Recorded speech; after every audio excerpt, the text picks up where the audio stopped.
biarkanlah proses hukum berjalan. Jadi Rasman akan menghadapi 3 hal. 1, sebagai terdakwa atas laporan yang saya buat, ya.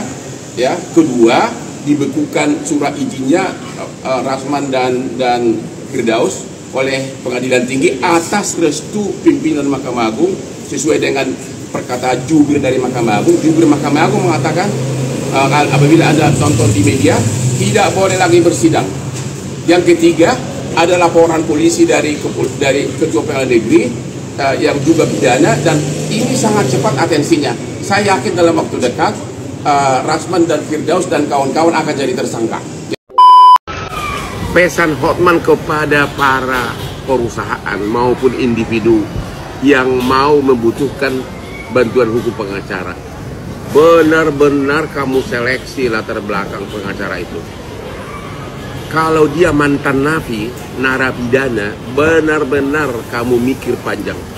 Apalagi kalau oknum pengacara itu melakukan tindak pidana kriminal sewaktu dia sebagai pengacara, itu udah susah berubah. Tabiat itu susah itu berubah. Dulu karirnya sudah berakhir dan pulang kampung. Hotman suruh maju lagi di kampung. Hotman Paris suruh maju di kampung. Kenapa? Omongan dia sesat. Beberapa kali dia memberikan narasi-narasi pada terakhir di Mabes tadi. Dia bilang kami tidak boleh beracara lagi, tidak boleh menerima klien, dan kalau kami memberikan kuasa kepada klien memberikan kuasa kepada kami, maka cacat hukum. Dia bilang suruh belajar lagi. Karena Rasman bakal mendapatkan 3 hal ketika Hotman Paris Hutapea dimintai keterangannya oleh pihak kepolisian. Hal ini diungkapkan oleh Hotman Paris Hutapea bahwa Rasman bakal mendapatkan 3 dampak. Yaitu pertama, ia akan menjadi terdakwa atas kasus yang dilaporkan oleh Hotman Paris Hutapea. Yang kedua, berita acara sumpah advokatnya dibekukan atas restu Mahkamah Agung. Dan yang ketiga adalah laporan tindak pidana yang dilakukan oleh Rasman oleh pihak Pengadilan Negeri Jakarta Utara. Hal ini diungkapkan Rasman bahwa kemungkinan besar kasus ini akan ditindak lebih cepat. Namun di satu sisi, justru Firdaus Oiwobo yang adalah pengacara atau lawyer dari Rasman Arif Nasution mengatakan seolah-olah bahwa apa yang disampaikan oleh Hotman Paris Hutapea itu sebuah lelucon atau sesuatu yang tidak pasti. Dan bahkan ia mengatakan bahwa Hotman tidak paham hukum dan meminta Hotman Paris untuk bisa belajar hukum kembali. Karena menurutnya statement-statement yang disampaikan Hotman itu tidak berdasar. Dan sampai dengan detik ini memang Firdaus masih menganggap dirinya seorang pengacara, sekalipun berita acara sumpah advokatnya sudah dibekukan oleh Pengadilan Tinggi Serang, Banten. Dan karena mungkin emosi, justru saat ini Firdaus mengusir Hotman untuk keluar dari Jakarta. Menurutnya kalau dia sekalipun keturunan dari Bima, tetapi yang lahir ari-arinya bahkan ditanam di Jakarta. Sedangkan Hotman orang bukan dari Jakarta dan dia usir keluar dari Jakarta. Apa kekuasaan si Firdaus Oiwobo sampai-sampainya ia bisa mengusir Hotman dari Jakarta? Apakah ini bagian dari kekesalan, stres, atau bentuk lainnya? Untuk tidak memperpanjang kata dan tidak penasaran, kita langsung saja ke video-videonya.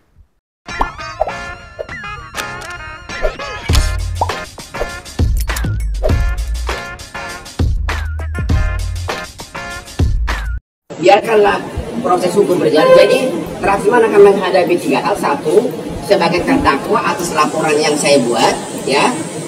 Kedua, dibekukan surat izinnya Rasman dan Firdaus oleh Pengadilan Tinggi atas restu pimpinan Mahkamah Agung sesuai dengan perkataan jubir dari Mahkamah Agung. Jubir Mahkamah Agung mengatakan apabila Anda tonton di media, tidak boleh lagi bersidang.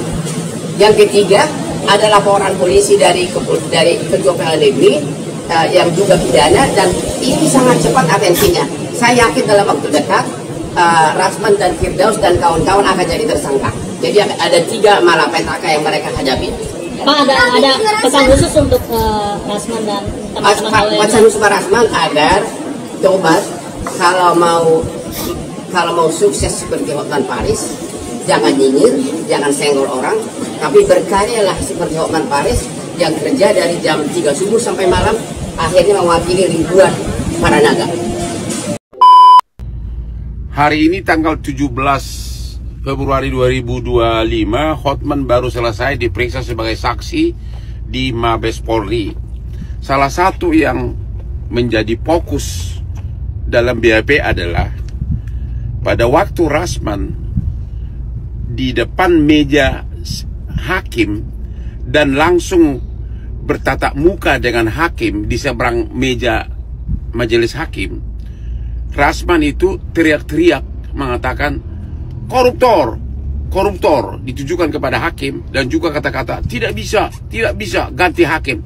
Rasman mengucapkan itu berdiri di hadapan hakim, hanya dipisahkan oleh meja hakim, meja sidang maksudnya, dan sambil memukul-mukul mejanya hakim, meja sidang. Yang paling menjadikan, ternyata itu semuanya disiarkan live TikTok oleh tim TikTok yang telah disiapkan oleh Rasman.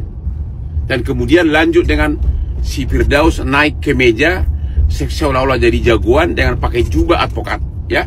Jadi kata-kata koruptor tersebut diucapkan kepada hakim, disiarkan oleh live TikTok dan juga oleh banyak infotainment. Benar-benar menyedihkan terhadap harga diri hakim di Indonesia. Sedih lihatnya, sedih.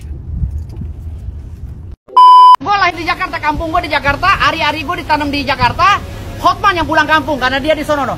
Di Siantar apa di mana tuh ya, Simalungun ya. Lo pulang lo Hotman lo, nggak pantas Jakarta lo. Gue orang Jakarta nih, lahir di Jakarta ya. Gue mau orang elit ya. Gue kakek gue kerja di istana ya, bokap gue di istana, dan hari-hari gue ditanam di depan istana presiden. Ya ingat lo, kalau lo suruh pulang kampung, nih kampung gue Jakarta. Walaupun kong nenek moyang gue di Bima ya. Ya lo kalau gaul mau gue Hotman. Aduh, cil. Dulu karirnya sudah berakhir dan pulang kampung. Hotman suruh maju lagi di kampung. Hotman Paris suruh maju di kampung. Kenapa? Omongan dia sesat. Beberapa kali dia memberikan narasi-narasi pada terakhir di Mabes Tari. Dia bilang kami tidak boleh beracara lagi, tidak boleh menerima klien, dan kalau kami memberikan kuasa kepada klien memberikan kuasa kepada kami, maka cacat hukum. Dia bilang suruh belajar lagi, karena statement dia itu ditertawai oleh orang hukum se-Indonesia. Mana ada kami tidak boleh menerima surat kuasa dari klien. LBH saja yang bukan sarjana hukum masih boleh menerima surat kuasa dari klien. Ya, paralegal masih bisa menerima surat klien. Dari mana dia belajarnya? Makanya bilang nih omongannya ngaco, kebanyakan piknik. Hotman, tobat kau, jangan banyak piknik ya. Kasihan wanita-wanita yang kau kerjai itu, kasihan ya. Tobat kau. Kau lahir dari rahim ibu kamu, kau kerjai wanita. Ya hati-hati kamu ya Hotman, hati-hati kamu. Ya, nanti saya akan buktikan di pengadilan. Ya, tidak ada istilahnya kantor saya tutup. Kantor saya masih menerima, bahkan kemarin 4 klien saya lagi masuk di kantor saya. Tidak ada ya. Jadi pembukaan itu hanya sementara, dan kami dilarang bersidang, bukan dilarang beracara, tapi bersidang. Ya, melaksanakan sidang litigasi. Kalau untuk Rasman dari Hotman, lokasi berlian lebih mahal dari berlian gua pun nggak akan minta maaf gua. Kalau gua dikasih bukit uranium 700 ton, gua mikir-mikir. Tapi itu kan lawakan ya. Percaya nggak, Pak? Apa? Tikus di got saya aja nggak percaya. Jangankan gua, tikus di got saya nggak percaya bahwa dia punya uranium yang bisa menghidupi ratusan tahun dunia lagi. Ya, kalau memang dia bisa membiayai ratusan tahun, kenapa kantor dia di itu daerah di daerah apa itu? Kuningan. Gini aja deh, kalau kamu memang bisa membiayai saja, saya ingat dulu beli Lamborghini kayak punya Hotman gitu loh. Ya. Dan punya Aspri secantik-cantik Aspri gua. Dia sudah sadar. Saya yakin Rasman dan timnya tidak diterima oleh pimpinan MA maupun pengadilan negeri. Dia sudah sadar bahwa dia sudah melakukan kesalahan terburuk yang dilakukan oleh seluruh umat pengacara di seluruh dunia, bukan hanya di Indonesia. Dia sudah sadar dia akan kehilangan bisnis. Nggak akan ada lagi pengusaha yang mau jadi klien dia. Kemudian lagi terancam lagi pidana seperti ini. Jadi dia selama 5 hari ini kan dia masih terus berargumentasi seolah-olah dia tidak berbuat segala macam. Sekarang dia sudah sadar, mungkin otak sadarnya baru mulai nongol sekarang. Sesudah makan bakpao mungkin, ya. Termasuk siapa itu, si Firdaus itu, otak sadar sudah sadar, ya. Makanya saya sekali lagi kepada Bapak Kapolri, ya, karena penghinaan itu diucapkan secara live TikTok dari awal sidang sampai keluar kata-kata koruptor kau kan sama hakim itu, kalau ini orang tidak ditahan, di mana wibawa pemerintah kita, di mana wibawa lembaga peradilan kita, di mana wibawa hakim, di mana wibawa kepolisian juga.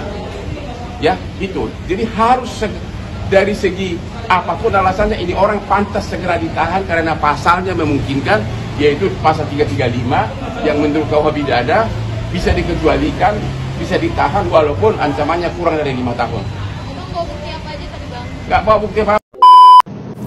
Gini loh. Kan gini, kita juga nggak bisa nyalain Bang Hotman. Bang Hotman ini kan dia lagi membranding diri dia biar dia laku sebagai pengacara gitu loh. Kalau dia nggak branding diri dia nggak bakal laku jadi pengacara gitu loh. Walaupun dia paksain, entah Lamborghini-nya kredit, ya kan?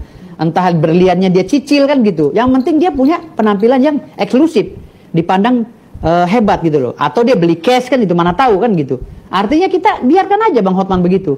Itu urusan pribadi dia. Dan sekarang gue saling saut-saut dengan Bang Hotman.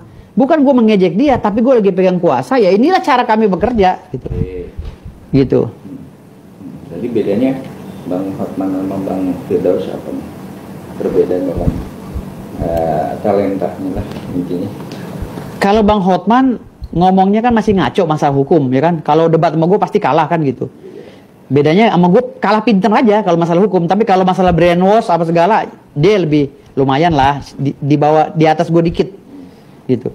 Tapi kalau masalah otak jagoan gue, pinteran gue kalau masalah hukum, bicara masalah hukum.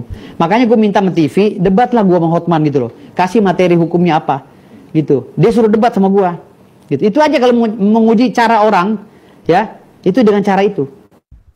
Ada kan debat publik, ya gue sama Hotman khusus kasih pertanyaan yang susah di bidang hukum, ya di situ bisa lihat kualitas gue sama Hotman. Makanya karena gue pernah dengar kata Rocky Gerung, otak Hotman Paris berliannya lebih berkilau daripada otaknya, kata si Rocky Gerung. Ya, jadi tetapi kita nggak boleh juga nyepelin Bang Hotman gitu loh. Kenapa? Karena terbukti di antara semua pengacara ini, di antara semua orang-orang yang ngata-ngatain termasuk Rocky Gerung, yang kaya Bang Hotman gitu loh. Jadi artinya kepintaran Bang Hotman itu tidak bisa diukur oleh orang. Apalagi orang bilang bodoh-bodoh, nggak boleh. Karena Hotman Paris secara de facto dan de jure dia udah kaya gitu loh. Dan pengacara yang menjadi barometer pengacara-pengacara yang ingin sukses, ya Bang Hotman gitu. Jadi kalau ada Rocky Gerung bilang kalau dari segi keilmuan ya, Rocky Gerung bilang berlian Hotman lebih berkilau daripada isi otaknya.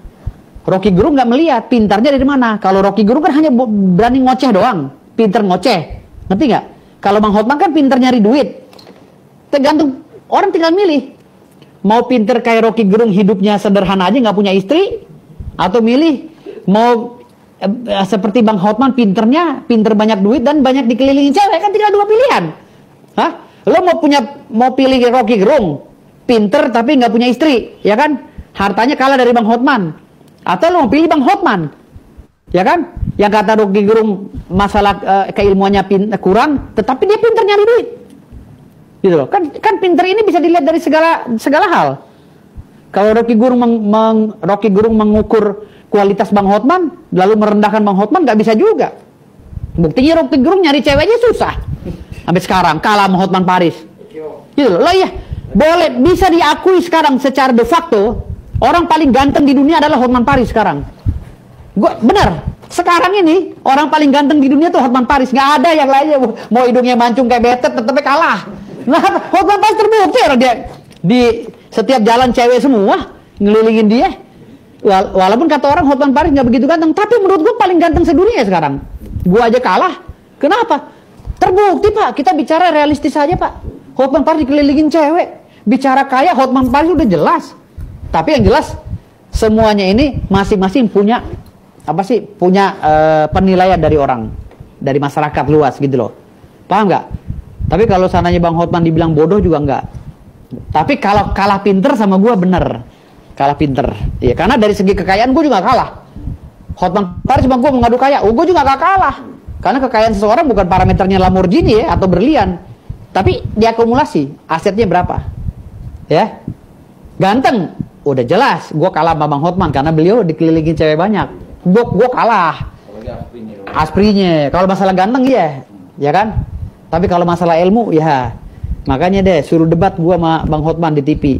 Kasih materi hukum, gue ini sama dia. Gitu. Hotman, nah ini yang kalian tahu ya. Kau itu jangan sampai nanti dilabeli dengan pengacara medsos. Kalau memang hebat, debat. Dan untuk kau Hotman, 1 senti saya nggak akan mundur menghadapi kau. Dan saya akan buktikan bahwa kau sesuai dengan apa yang disampaikan Hotman 5 itu akan saya ungkap. Jadi beda kasus. Ya, kami dianggap melakukan berbeda dengan urusan kau dengan saya Hotman. Kau memanfaatkan situasi ini, ya silakan aja. Nah, saya dan tim ya, kami tidak akan kecewa kalau bisa difaktakan bahwa kami salah, tapi dan tim. Tapi untuk Hotman kita akan buka-bukaan, makanya dikawal. Besok malam akan live di salah satu TV swasta dan TV swasta itu juga akan datang ke sini. Kami tetap ingin agar itu dilakukan terbuka untuk umum, tetapi dengan catatan semua yang hadir tertib, tenang, jangan ada intervensi, jangan ada yang membuat kegaduhan. Termasuk pendukung saya tidak boleh, termasuk kuasa hukum saya tidak boleh. Kita ingin dilakukan peradilan. Ini jadi pembelajaran yang baik, ya bukan buruk. Baik dalam pengertian apa? Supaya saling mengingatkan. Buruknya karena kami mungkin dianggap terlalu berlebihan, sehingga ada yang naik ke meja, spontanitas, angka nanti kita lihat, ya. Jadi Hotman, kasusmu dengan saya itu tidak akan pernah kami mundur. Jangan kau kira dengan begini kami mundur terus aku takut sama kau. Enggak ada, makin berani saya. Artinya saya kalau melihat ada sesuatu yang tidak benar di depan mata saya, maka menjadi kewajiban bagi saya. Saya mengingatkan, saya bukan penguasa, saya bukan siapa-siapa. Kenapa sampai begaduh seperti ini? Enggak ada. Niat kita menghina hakim enggak ada. Menghina panitera nggak ada, menghina jaksa apalagi nggak ada. Kita melakukan constitutional complaint. Setahu saya ratusan kali saya sidang boleh kan, boleh mengajukan, boleh komplain. Nah ini memicunya dari mana? Karena ada mungkin perdebatan yang sengit di antara kami sehingga ketua majelis melihat tidak kondusif, dia skor. Saat yang bersamaan saya datang Hotman. Jadi Hotman nggak ada guna, nanti tersangka nanti. Saya dengan tim kalau di kasus ini kami tidak masalah. Tapi dengan Hotman sampai kapanpun, sampai liang lahat dicabut Allah nyawa saya akan tetap hadapi kau. Karena saya jihad melawan kau. Dan Rasman Nasution, 2 Firdaus, 3 yang juga mengucapkan kata-kata yang menimbulkan kehebohan, yaitu istrinya Rasman namanya Ade siapa? Ade Suryani, dan juga kuasa hukumnya yang cewek yang mak-mak itu siapa? Elida Neti. Jadi ada 4 orang, Rasman, Firdaus, Elida Neti, dan Ade Suryani. Oke? Hal yang paling menyedihkan di sini dan yang sangat yang membuat perhatian khusus dari penyidik adalah semua kata-kata penghinaan, kata-kata kotor yang diucapkan terhadap majelis hakim dan pengadilan itu disiarkan secara live dari mulai awal sidang sampai akhir, termasuk kata-kata koruptor tidak bisa ganti. Terus masih ada lagi kata-kata yang tidak pantas diucapkan oleh istrinya Rasman sama juga Adila Reti. Lapor-laporannya ada sekitar 4 laporan. Ada pasal 170, ancaman hukumannya di atas 5 tahun. Ada pasal ini, pasal itu nanti kita buka ya. Tapi kita sebentar ini kita skip dulu. Kita keep dulu, belum kita bahas ya untuk lapor balik. Kita udah persiapkan semua materinya, bukti-buktinya udah kita siapkan juga. Nanti kalau seandainya ini buntu, baru kita adakan gerakan perlawanan. Gitu. Kalau ini buntu. Jadi data-data semua kita udah kumpulkan, komplit ya. Data sudah komplit semua. Ya mudah-mudahan bisa buat bahan kita untuk melaporkan. Tapi sekarang kita nggak ngelaporkan dulu. Kita lagi nunggu dulu tensi daripada permasalahan ini. Kita lagi cooling down. Ya kita lagi cooling down karena kita baru minta maaf kan sama mahkamah. Tapi tidak untuk Hotman ya. Najis gue minta maaf sama Hotman. Hotman Paris musuh bebuyutan gue. Ya demi Allah najis haram jadah gue minta maaf sama si Hotman.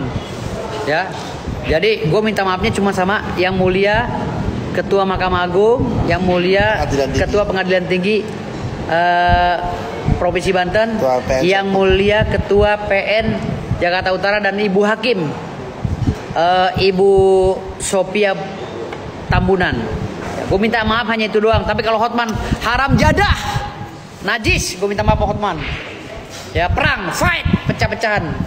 Bang, tadi tadi statement bang, ya kan untuk perkara apalagi ada statement dugaan abang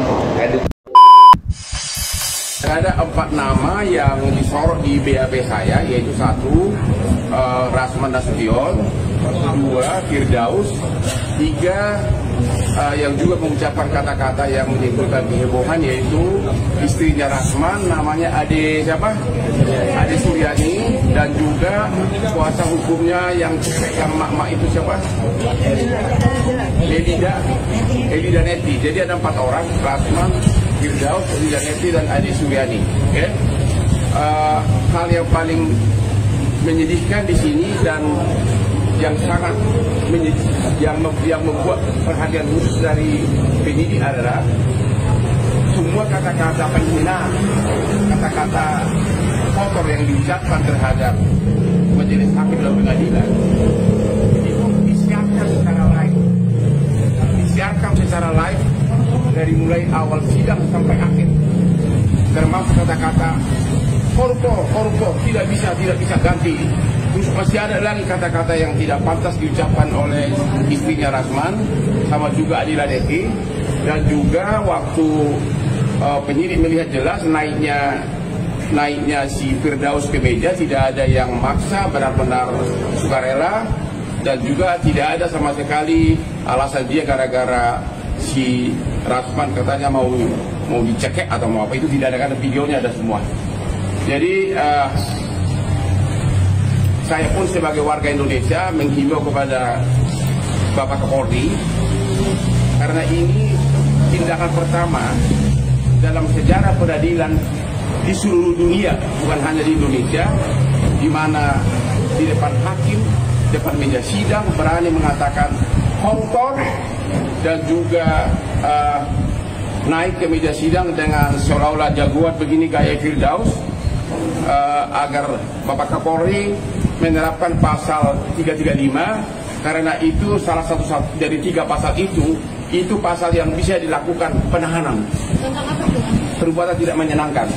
Menurut KUH pidana itu walaupun ancaman hukumnya di bawah 5 tahun, tapi dikecualikan, bisa ditahan. Ya, kalau ini orang tidak ditahan, ini benar-benar wibawa hakim dan upaya hukum dan upaya pengadilan sangat runtuh. Bahkan juga dibahas sesudah peristiwa 6 Februari 2025 di persidangan itu, dari mulai tanggal 7 Februari sampai hari ini, itu orang berdua terutama si Firdaus masih membuat video-video yang menghina aparat. Terutama misalnya ada video dia yang mengatakan bahwa kalau saya jadi ketua Mahkamah Agung, saya akan pecah-pecah itu yang hakim miskin, apa dia bilang hakim siapa? Miskin iman, terus daksa-daksakan, pokoknya seolah-olah semuanya miskin iman. Ya, jadi itu semua hal-hal yang memberatkan. Jadi sekali lagi, kalau ini tidak ditahan, maka hati rakyat Indonesia akan sedih, karena semua penghinaan itu dari mulai awal sidang sampai akhir disiarkan live oleh TikTok yang sudah dibawa oleh Rasman Nasution. Justru karena nafsunya itu tidak bisa menyiarkan lah, karena sidang ada keputusan hakim yang kedua, makanya dia super marah. Begitu lengkapnya super tim medsos dia bawa, lengkap dengan puluhan bodyguardnya. Ya, waktu mulai sidang dia sudah kuasai semua kursi persidangan. Mungkin agar pada saat live bisa teriak-teriak gitu loh, ya, teriak-teriak. Kemudian pada saat si Adila Neti, Elida Neti, termasuk juga si istrinya Ade Suryani mengucapkan kata-kata yang sangat tidak pantas di persidangan yang menyerang hakim juga. Itu kalau itu sempat live semuanya, termasuk kata-kata si Rasman yang mukul-mukul meja. Semua sudah memujuk dia untuk sampai ada Kapolres, ada Kasat Serse, ada aparat aparat hukum, ada petugas keamanan persidangan, ada panitera kepala, sampai ketua majelis tertutup begitu. Koruptor tidak bisa ganti hakim. Itu disiarkan secara live melalui TikToknya itu sangat menyedihkan. Ya, hari ini Hotman Paris meraung-raung di tengah jalan, ya. Halo, ini si Firdaus. Udahlah, memang kau itu bermasalah dan udah dipecat, tambah lagi katanya kau pakai ijazah palsu, terus kau masih aja ribut, ya. Kau bilang kau mau berdua ke Ketua MA, Mahkamah Agung. Kalian tuh emang nggak ngerti hukum ya? Hah? Kalau udah diputuskan Ketua MA, mana ada lagi minta maafnya itu, mana bisa ditarik. Emangnya kau bermasalah pribadi dengan Pak Ketua MA, Mahkamah Agung? Bukan kan? Tapi yang pastinya kan kau itu udah melanggar hukum. Ya enggak? Kau kan udah melanggar hukum, melanggar tata tertib, menghina para hakim. Aduh, aduh susah deh ngomong sama kau, beneran deh, ribet, ya. Ngomong ampun deh, yang punya gunung lah, berarti kok memang otak kau nggak ada, Firdaus. Punya gunung, emangnya kau bisa melawan peraturan atau undang-undang negara yang mengatakan bahwa bumi, air, laut di Indonesia ini adalah milik negara? Ngapain pula kau ngaku-ngaku kau yang punya gunung kembar istrimu kali ya? Kalau itu mah memang betul. Tapi kalau gunung di Indonesia ini gak bakalan kau pemilik, walaupun bapak moyangmu kau bilang sultan, paham kau? Jadi sekali lagi, kau gak mungkin kalau untuk minta maaf sama Ketua MA. Kalau Ketua MA bilang kau dimaafin, berarti kalian itu sama-sama tidak tahu hukum. Paham? Ya, karena ini bukan urusan pribadi, tapi benar-benar sudah melanggar hukum, melanggar tatan pengadilan, ya kan? Oke, gitu aja. Jadi kok nggak usah keluar-keluar deh, nggak usah kok banyak bacot. Oke, makasih Ida. Pesan Hotman kepada para perusahaan maupun individu yang mau membutuhkan bantuan hukum pengacara, benar-benar kamu seleksi latar belakang pengacara itu. Kalau dia mantan napi, narapidana, benar-benar kamu mikir panjang. Apalagi kalau oknum pengacara itu melakukan tindak pidana kriminal sewaktu dia sebagai pengacara, itu udah susah berubah tabiat itu, susah itu berubah.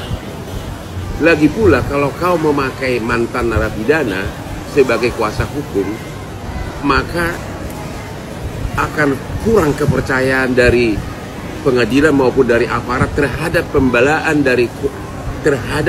dari pengacara yang mantan narapidana tersebut. Kepercayaan itu sangat perlu. Yang jelas BUMN tidak akan pernah memakai perusahaan yang tidak akan pernah memakai pengacara yang narapidana, apalagi perusahaan-perusahaan go public, tidak akan. Paling-paling dia banyak untuk individu-individu yang memang tidak punya uang, dan itu dipakai kesempatan untuk mencari popularitas untuk pansos, ya. Jadi walaupun kalian tidak punya duit, carilah pengacara yang bukan mantan narapidana. Sifat itu susah berubah. Hati-hati, oke? Apalagi yang sudah tahunan di penjara, pernah tahunan di penjara. Hati-hati, ya. Hati-hati memilih pengacara, ya, hati-hati. Hei Firdaus, kau pengacara dari mana sih? Aduh, tingkah lamu itu benar-benar, udah deh. Saya sudah jadi pengacara hampir 40 tahun dan bukan sekedar ngomong kayak lo. Lu baca dalam sejarah hukum Indonesia itu, hampir semua konglomerat gue yang pegang, semua perkara internal gue yang pegang. Lu apa sih? Yuk ngaca dong dirimu, ngomong aja sana sini di mana di media, nggak tahu logikanya sama sekali nggak ada. Malu dong dirimu sendiri, ya. Oke? Semua orang sudah, ratusan juta penduduk Indonesia telah mengejek Rasman dan Firdaus. Kasihan orang tuamu, kasihan anak binimu. Dia nih, Begini dong kayak pengacara dong, ya. Nanti gue pinjamin kau satu, mau yang mana? Ya, mau yang mana? Ya, hari ini saya mendapat surat panggilan dari Mabes Polri di Tipidum. Kasus pertama dalam sejarah peradilan Indonesia. Surat panggilan tersebut terkait dengan laporan Ketua Pengadilan Negeri Jakarta Utara terhadap Rasman Nasution dan kawan-kawan terkait dugaan pelanggaran pasal 207, 217 dan 351 KUH pidana, yaitu tentang penghinaan terhadap pengadilan, menimbulkan kegaduhan di persidangan dan perbuatan tidak menyenangkan. Ini adalah yaitu terkait dengan ucapan teriakan-teriakan dari Rasman di dalam ruangan pengadilan yang mengatakan ke depan hakim, di meja hakim, sambil mukul-mukul meja mengatakan kepada hakim, koruptor, koruptor, koruptor. Dan juga adanya oknum pengacara junior yang mungkin masih jarang bersidang, yaitu Firdaus, yang naik ke meja di persidangan dengan pakai jubah pengacara. Dan juga beberapa oknum, ada dua ibu-ibu yang mak-mak yang sudah tua tuh yang juga menimbulkan kegaduhan, dan juga teriakan-teriakan dari istrinya Rasman. Itu kira-kira intinya. Ada persiapan khusus nggak Pak untuk? Nggak ada persiapan. Saya kan hanya sebagai saksi. Dia hanya menceritakan apa yang saya lihat, saya alami di persidangan. Yang jelas ini adalah kasus pertama dalam sejarah peradilan Indonesia. Tapi persidangan seperti apa sih Bang? Ya, kronologinya seperti apa sih? Kronologinya kan Anda sudah lihat begitu. Kan intinya begini, kan si Rasman menuduh sampai 11 kali posting di Instagramnya mengatakan saya itu penjahat seks, saya itu kelainan seks. Dan kalau sidang pertama, kedua kan sampai ketiga kan sidang terbuka kan. Tapi giliran saya sebagai saksi kan harus yang menjadi acara kan pembuktian apakah ada penjahat seks dan kelainan seks. Berarti kan itu terkait dengan asusila. Nah, menurut undang-undang bahwa apabila materi persidangan adalah tentang asusila harus tertutup. Begitu hakim mengetok bahwa tertutup, dia marah-marah karena dia sudah bawa begitu banyak TikTok dan sebagainya. Dia mungkin mau pansus, mau pesenso di persidangan, padahal gue jauh lebih ganteng kan. Ya, kedua, dibekukan surat izinnya Rasman dan Firdaus oleh Pengadilan Tinggi atas restu pimpinan Mahkamah Agung sesuai dengan perkataan jubir dari Mahkamah Agung. Jubir Mahkamah Agung mengatakan apabila Anda tonton di media, tidak boleh lagi bersidang. Yang ketiga, ada laporan polisi dari Ketua Pengadilan Negeri yang juga pidana, dan ini sangat cepat atensinya. Saya yakin dalam waktu dekat Rasman dan Firdaus dan kawan-kawan akan jadi tersangka. Jadi ada 3 malapetaka yang mereka hadapi.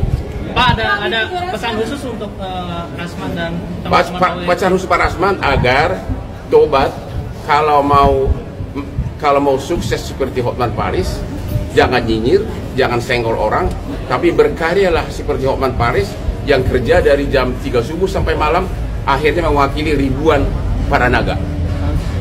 Bang, itu di Rasman soal hakim gimana Bang? Kalau soal hakim bukan urusan saya. Udah? Saya ke atas dulu, nanti kita ketemu lagi ya. Oke, Bang. Kemarin itu antara lain mungkin yang bikin dia panas begitu di tengah sidang.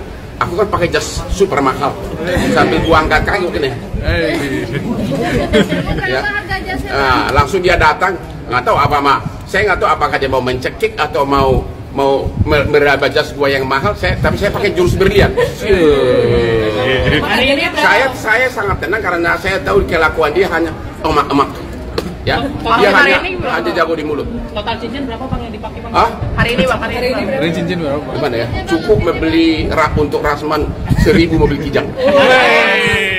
Oke, Bang.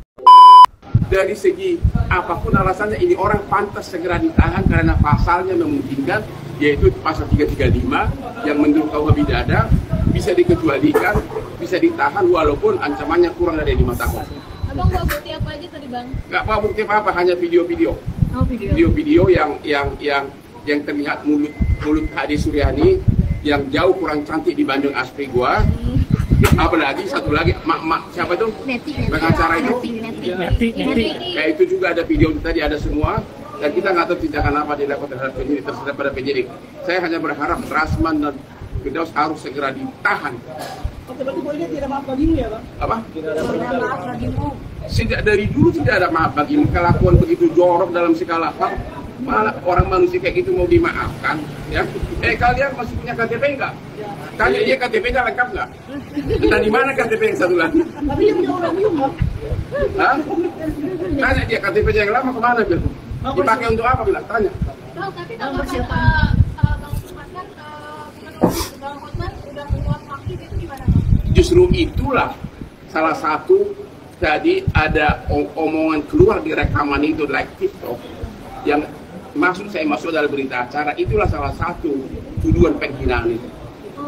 Ya, saya sendiri tidak nyangka karena nggak kepikiran bahwa itu bakal sidang tertutup. Baru sadar saya, ternyata memang ini tentang kasus tuduhan fitnah tentang penjahat seks dan kelainan seks.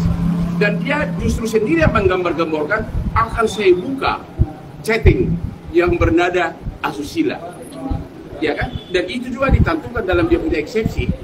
Makanya hakim cukup dasar mengatakan memang menurut undang-undang bahwa ini harus tertutup. Itu aja nih. Dulu ada itu sampai heboh banget. Dulu jadi waktu dia kan posting di Instagramnya sampai 11 kali bahwa saya itu katanya pelaku kejahatan seks. Kelainan seks, benar aku normal kan? Normal. Ya benar kan? Normal banget sama kamu. Oh, yang benar. Iya. Kok lu tahu kok? Lah kan pernah satu mobil berdua kita. Karena waktu saya dipanggil, saya kan adukan dia. Iya betul. Dan akhirnya saya bikin dia lolos, akhirnya dia jadi terdakwa duduk di meja pesakitan lawan Hotman. Dan kemudian tibalah waktunya pembuktian. Karena tuduhannya itu adalah tentang seks, kejahatan seks dan kelainan seks, maka itu kan terkait dengan asusila. Menurut undang-undang, kalau begitu harus sidang tertutup. Ya begitu diumumkan sidang tertutup, marah-marah dia. Ya sampai dibilang hakim koruptor katanya. Hakim bilang gitu? Dibilang gitu, dapat sampai dipukul-pukul meja. Karena dia sudah mau pansus, dia udah bawa semua TV segala macam. Taunya tertutup. Maunya terbuka dia. Terbuka. Dia sudah bawa TikTok live segala macam. Dia tidak sadar bahwa sekarang yang menjadi lawan dia bukan aku, tapi seluruh hakim di seluruh Indonesia. Bagaimana perasaan hakim kalau dibilang koruptor, dan itu di sidang resmi loh. Di sidang resmi. Dan itu tadi kan ada penyerangan tanda kutip ke Pak Hotman. Ya, Pak Hotman kok bisa tenang santai gitu loh. Begitu hakim memutuskan sidang tertutup, dia kan berdebat sama hakim. Sama hakim marah, hakim ditunda sidang, meninggalkan sidang. Akhirnya kan hanya kami berhadapan kan, aku dengan sepatu mahal dan jas mahal, ini bergaya. Iya, benar. Tenang aja, santai aja. Tenang aja. Udah sampai gitu. Dia sudah begitu ditolak oleh hakim, lihat gaya gua malah tenang. Tiba-tiba datang dia, apakah mau mencekik atau tidak? Tapi dengan jurus tapanuliku langsung syuuuuh. Untung gak bocor dengan berlian. Aduh, langsung bocor. Saya dengan tenang karena saya tahu dia itu hanya seperti emak-emak, hanya mulut aja terus. Kalau dia gangster pasti akan takut saya. Tapi kalau saya tahu dia hanya emak-emak doang, diemin aja jadinya. Udahlah, malah sesudah hakim meninggal malah panas lah dia. Soalnya dia nggak mungkin beli berlian seperti ini. Aduh. Disimak penjelasan Pak Hotman Paris, Rasman, dan Firdaus terancam dipidanakan. Dan juga tidak ada sama sekali alasan dia gara-gara si Rasman katanya mau dicekek atau mau apa, itu tidak ada, karena videonya ada semua. Jadi saya pun sebagai warga Indonesia menghimbau kepada Bapak Kapolri, karena ini tindakan pertama dalam sejarah peradilan di seluruh dunia, bukan hanya di Indonesia, di mana di depan hakim, depan meja sidang berani mengatakan koruptor, dan juga naik ke meja sidang dengan seolah-olah jagoan begini gaya Firdaus, agar Bapak Kapolri menerapkan pasal 335, karena itu salah satu dari 3 pasal itu pasal yang bisa dilakukan penahanan. Perbuatan tidak menyenangkan. Menurut KUH pidana itu walaupun ancaman hukumnya di bawah 5 tahun, tapi dikecualikan, bisa ditahan. Ya, kalau ini orang tidak ditahan, ini benar-benar di bawah hakim dan upaya hukum, dan upaya pengadilan sangat tinggi.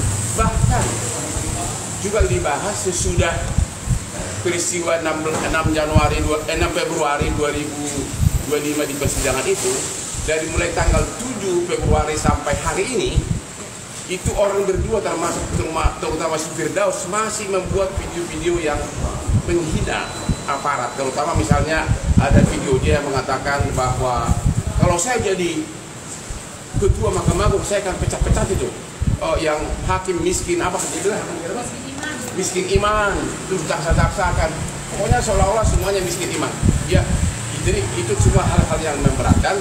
Jadi sekali lagi, kalau ini tidak ditahan, maka hati rakyat Indonesia akan sedih karena semua penghinaan itu dari mulai awal sidang sampai akhir disiarkan live oleh TikTok yang sudah dibawa oleh Rasman Nasution.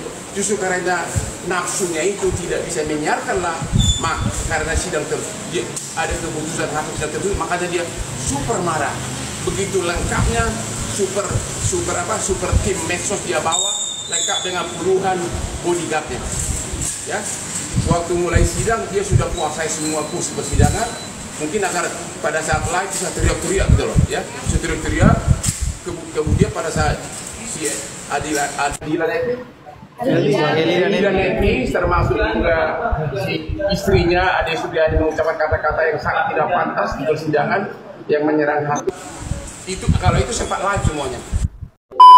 Baik sahabat sekalian, demikianlah beberapa buah video yang coba saya reaksi pada kesempatan kali ini. Dan kepada para sahabatku sekalian setelah menyaksikannya dan ingin berkomentar, silahkan tulis di kolom komentar. Dan bagi yang belum sempat memberikan dukungan untuk channel ini, mohon dukungannya dengan menekan tombol subscribe dan membunyikan tanda loncengnya. Sekian dan terima kasih dan sampai berjumpa kembali di video selanjutnya.